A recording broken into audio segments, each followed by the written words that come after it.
I used to love soccer, and I told my parents I wanted to play soccer, and they were like, "You're too tall, you should take advantage of that." And also my dad played basketball all his life, so I was told I should try basketball instead. So I tried basketball and I loved it, and I played that since I was 12. In Barcelona, you cannot just play for high school, that's not a thing.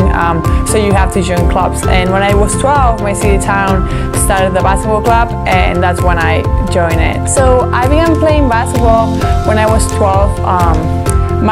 I used to do track and stuff like that before that, but basketball when I was 12, my city town had a basketball club that you couldn't join until you were 12, so that's why I began that late. And I would practice twice a day, once at 7 a.m. and once at 4:30 p.m. And so I had 2 practices per day, 5 days a week, so I had a lot of practice, and then I played 1 game on Saturday, and I had off Sunday. So I was pretty active. And then when I went to college, I would practice sometimes two times a day, sometimes 1, but I would play 2 games per week, so that was a little more stressful.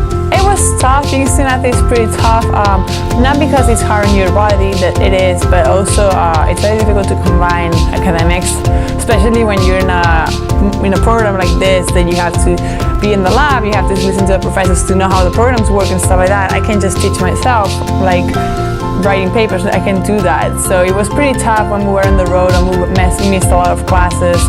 But if you keep in contact with the professors, you can achieve it. I think regular students saw me as I was this person that I was very busy all the time. I missed classes a lot because we were traveling.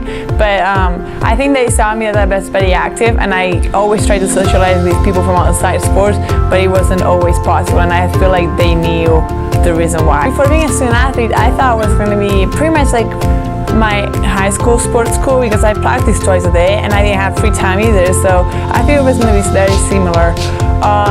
But when I got into student athlete, I never realized how tough it was going to be, not physically, that yes, it's tough, but mentally wise, and how tough it was going to be to combine schools when you miss class and when you travel and all that. And it really drains out on you more mentally than physically, because you're constantly struggling to catch up with the schoolwork.